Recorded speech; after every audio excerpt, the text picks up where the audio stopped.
I'm Karen, 33 years old, happily married to William, who's also 33, and together we have our precious 3-year-old daughter, Evelyn. William's family is deeply rooted in education. They run a successful tutoring center, with both his parents being former teachers and William holding a teaching license himself. Academia runs in their blood. It's surreal sometimes to think I'm part of such a distinguished family. Initially, my own parents and friends were apprehensive, but their worries were unfounded. The truth is, William's family is wonderful. Despite my more sporty inclinations, they embrace me wholeheartedly. My mother-in-law was especially delighted to gain a daughter. Though I felt a bit nervous initially, my buoyant and outgoing nature helped bridge any gaps. I chose to be authentically myself, and through that, we cultivated a strong and loving relationship.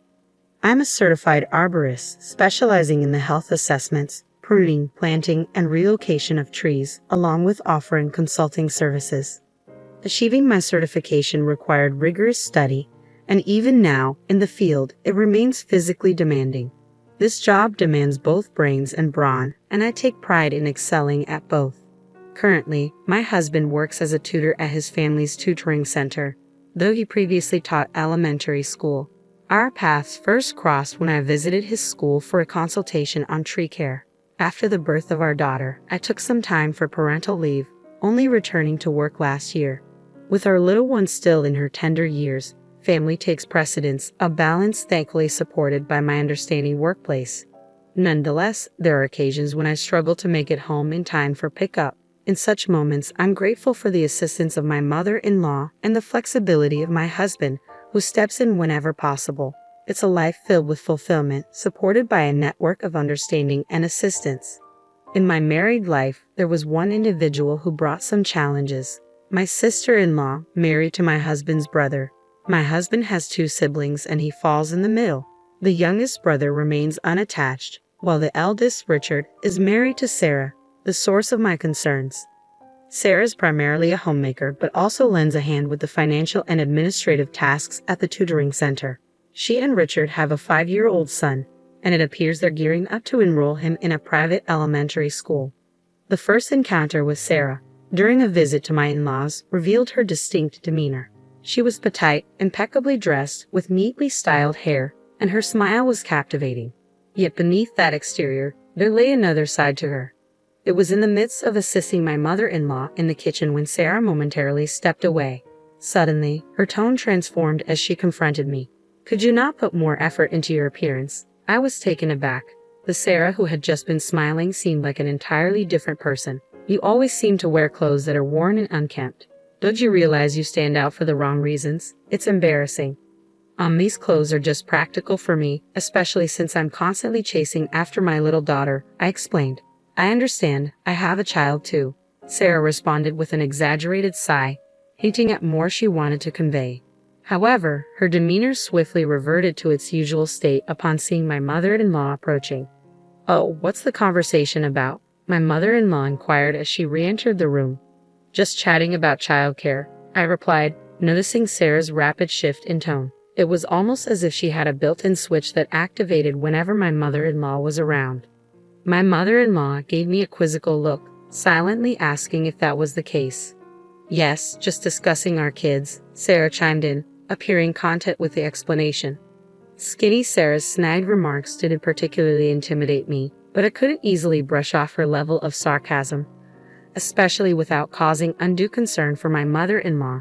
It's not uncommon to hear about tensions with in-laws. It's practically a universal experience, what with the notorious mother-in-law factor.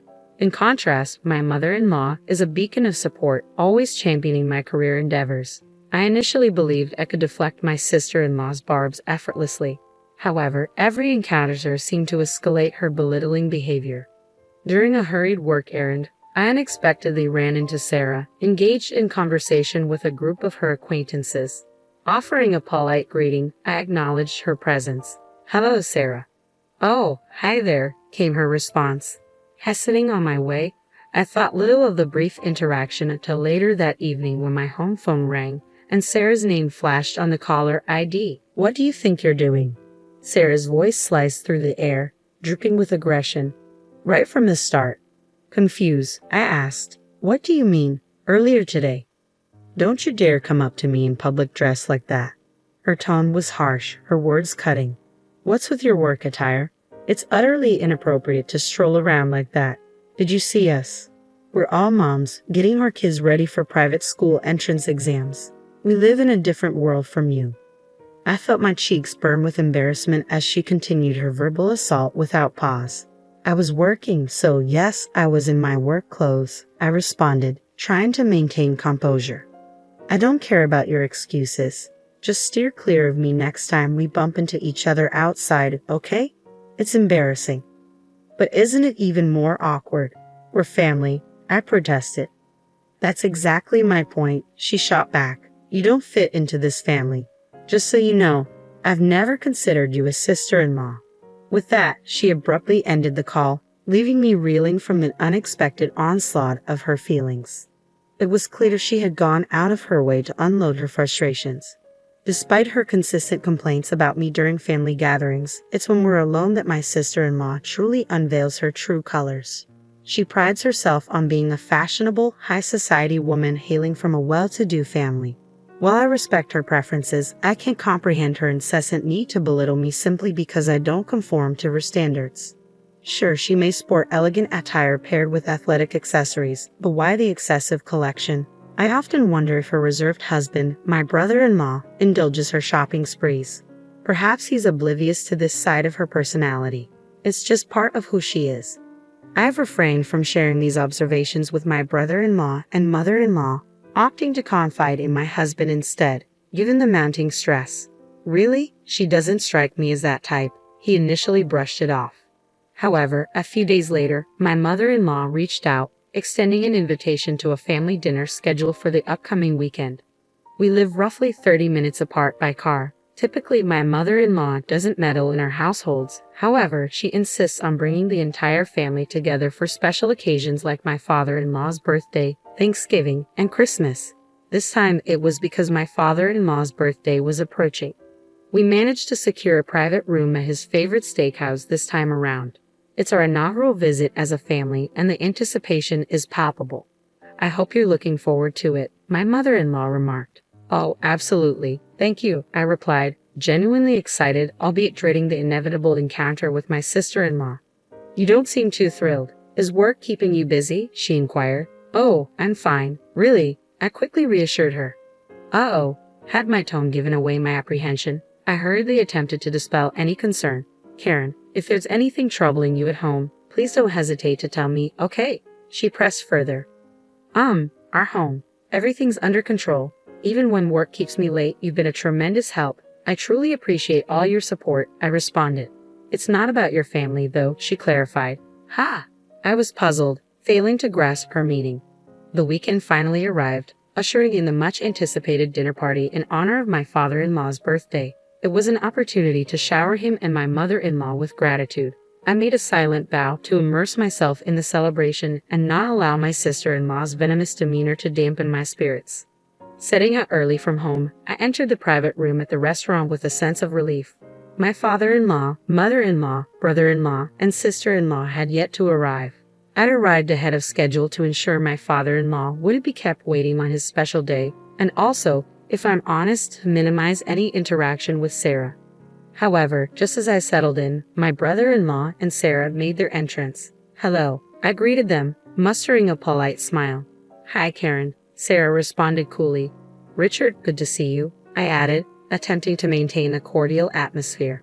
While my husband and brother-in-law engaged in conversation, Sarah wasted no time in approaching me, her gaze sweeping me from head to toe before emitting an audible sigh. "What on earth are you wearing?" Sarah's disdainful remark sliced through the air, delivered in a hushed tone as if attempting to avoid detection. It was the usual start to her demeaning comments. I forced a tight-lipped smile, trying to maintain composure. "Is this really the appropriate time or place for this?" I questioned through clenched teeth. "I chose this dress with the occasion in mind. Is it not suitable? It's not like it's from some high-end brand or anything." "It's rather surprising you'd show up in such a cheap ensemble," Sarah continued, her tone dripping with condescension. "And those shoulders of yours for a woman, they're quite broad. The dress doesn't flatter you at all. And your accessories? Just a wedding ring?" And no nail polish. Your hands look rough. I bristled at her critique. I can't wear nail polish for my job. Ever thought about how inconvenient it would be to do household chores with long nails, Sarah? I countered. My work involves handling wood and soil, in addition to household tasks. My hands may not be dainty, but they're a testament to my hard work as a gardener. These hands, these shoulders, they're my pride. But she continued to belittle them, and I couldn't hold back any longer. What's that supposed to mean? Are you insinuating that I don't do housework? My retort seemed to strike a nerve as Sarah's voice suddenly rose in volume. I've had enough of you, Sarah seethed, her frustration bubbling over. I've tried to extend a helping hand out of kindness, but you never listen. And now you're resisting. It's unbearable to be associated with a rough woman like you. Feeling the weight of her words, Sarah seemed to momentarily lose her grip on reality and the context of the situation. I've made a mistake, she murmured, her anger clouding her judgment. Today is my father-in-law's celebration. Please just leave me alone. Confusion mingled with hurt as I struggled to comprehend her sudden outburst. What? You're the one causing a scene. You're the one who doesn't fit into this family, I retorted, my patience wearing thin. I've already told you I won't dine with someone as uncouth as you. Just go home. Excuse me, I have to go home. This dinner was arranged by my mother-in-law, and the one clearly disrupting it is her. We can address your grievances about me later. Trust me, I have a few things to say to you as well. But for now, I've made up my mind to stand my ground. And you? You don't get to speak to me that way. Didn't you hear me? I said go home. In fact, consider leaving this family. Just as my husband began to approach, responding to Sarah's escalating voice, the door to the private room swung open. It's you who should be leaving, my mother-in-law entered calmly yet assertively. Following her were my father-in-law and their youngest son, John. My mother-in-law gently shut the door behind them, signaling the end of the confrontation. What? Sarah's fiery demeanor seemed to evaporate as she suddenly realized the gravity of the situation. Her mouth opened and closed in disbelief, words failing her momentarily. What's going on? Everyone please, let's sit down, she stammered, attempting to regain control. Despite her soft tone, there was an undeniable authority in my mother-in-law's presence that compelled everyone to comply. It appears we need to address something before we can proceed with the birthday celebration. I apologize for this disruption, my mother-in-law continued, glancing at my father-in-law, who nodded in agreement, before turning her attention back to Sarah. Sarah, what exactly did you say to Karen? Even my typically gentle mother-in-law could wield a sharp edge of sarcasm when necessary.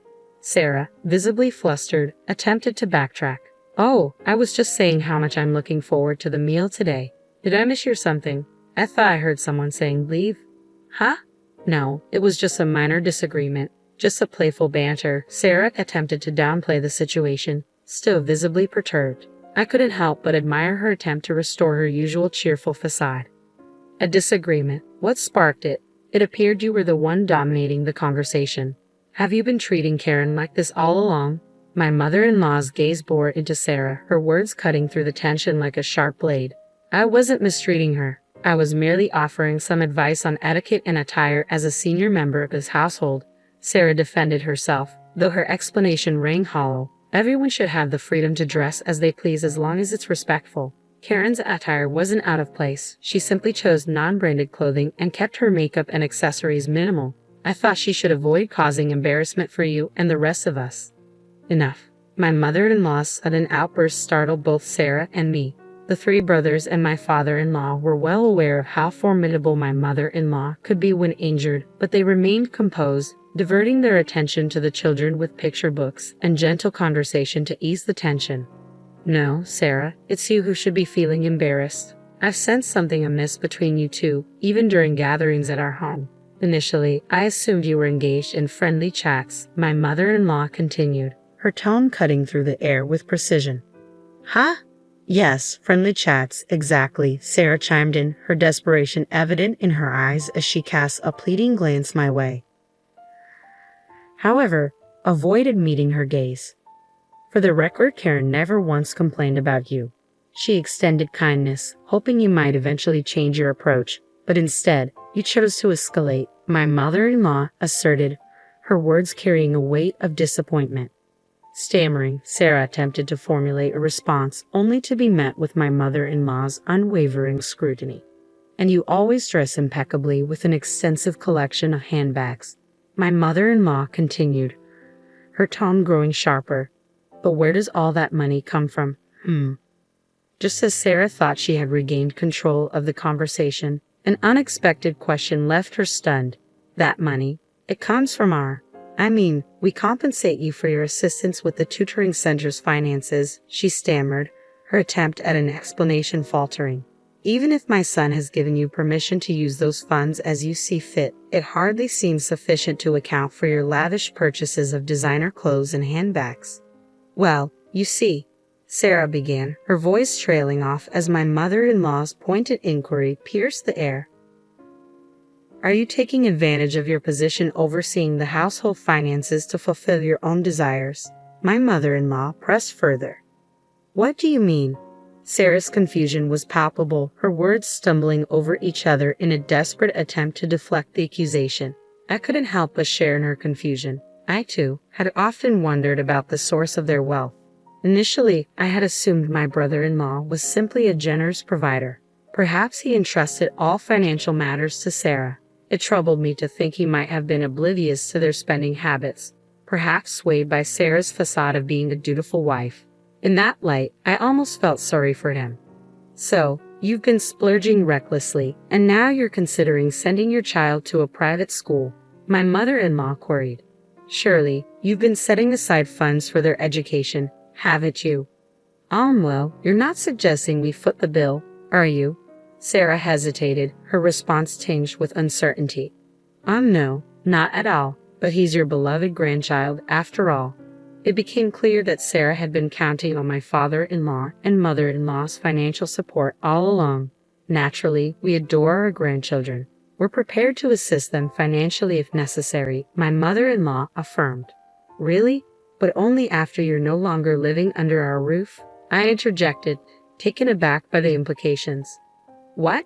No, that's not what I meant. I apologize for telling you to leave, Karen, Sarah interjected, addressing me by name for the first time. You'll forgive me, won't you?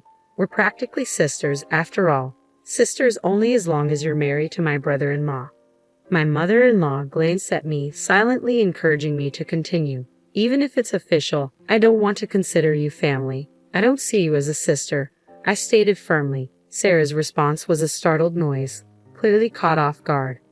And that's not all. It seems you've been dipping into the funds from the tutoring school, my mother-in-law continued, her words landing like a bombshell. Sarah was rendered speechless, her eyes widening in shock. Is that true? I couldn't hide my surprise at my mother-in-law's revelation.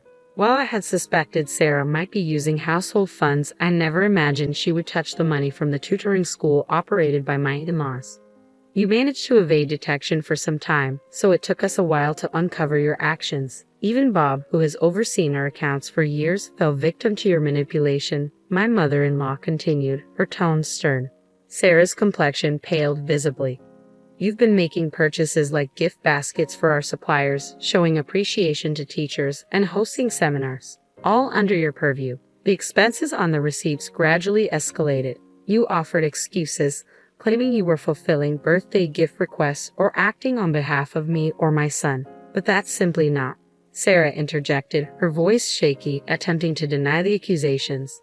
You've been purchasing items under false pretenses, mislabeling them as gifts. This is unprecedented, but Bob trusted you as our son's wife. He was informed that you were treating part-time lecturers to lunch, but in reality, you were indulging in tea and dining with your circle of friends, my mother-in-law continued, her disappointment evident in her voice.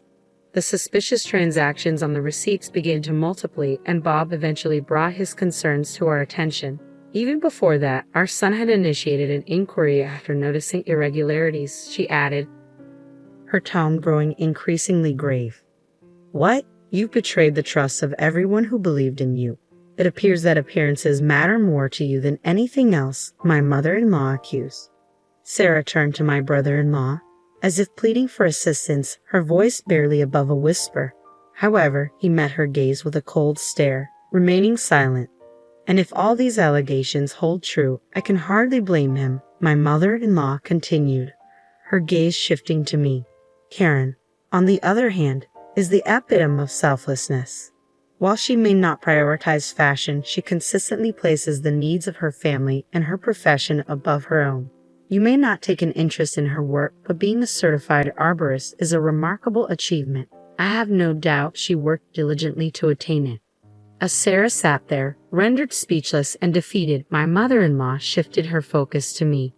Unintentionally, tears welled up in my eyes at her unexpected words.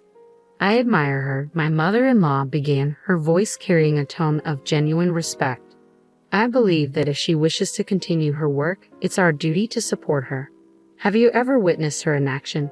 She's vibrant, unafraid to get her hands dirty or soil her clothes. And yet, you ridicule her." I remained silent, overcome with emotion, while Sarah was unable to muster any retort or defense. She simply hung her head in shame. While our tutoring school may not boast the grandeur of major corporations, we prioritize our teachers and students, earning their trust, my mother-in-law continued, her words resolute. We've steadily grown by addressing each student's unique needs and those of their families. What truly matters are the people and their hearts. It's you who doesn't belong here. It's you who should leave. My mother-in-law's decisive stance left an indelible impression on me. Sarah, who had meticulously crafted an image of a flawless, sophisticated wife, was abruptly ousted from her affluent family. Despite attempts at reconciliation from my brother-in-law, Sarah's refusal to acknowledge her misdeeds and her simmering anger led to the serving of divorce papers. With the truth of her embezzlement exposed, Sarah's hopes for compensation vanished, leaving her with nothing.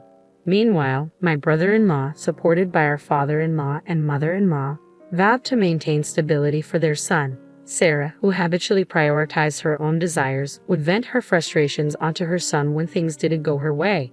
Yet the young boy remained resolute, finding solace in the reassurances of his father and grandparents.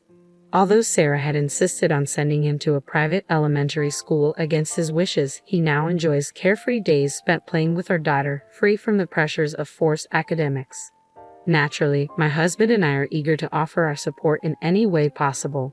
During a relaxed day spent at my in-laws' home, my mother-in-law approached me with a heartfelt apology. "I deeply regret any discomfort we may have caused you. We should have been more observant," she expressed sincerely. "Oh, please don't worry about it. I wasn't truly bothered initially," I reassured her. "If you ever find yourself in need of assistance in the future, please don't hesitate to reach out to us," she offered kindly. "Yes," I replied, recalling her earlier sentiment, "what's important is people and hearts." Suddenly, I noticed my mother-in-law's puzzled expression as I gazed at her intently. "It's nothing. I was simply admiring your resilience," I clarified. "Well, thank you, but the real admiration should be directed towards you and your talent for creating such stunning gardens," she countered graciously.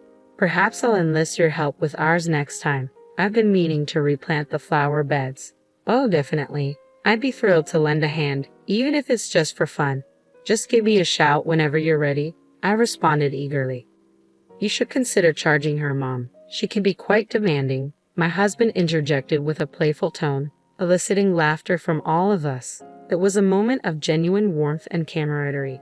"Value people, cherish hearts." Those words echoed in my mind, leaving a lasting impression. As I looked around at my beloved family, I made a silent vow to treasure these moments and to prioritize laughter and joy in our future together.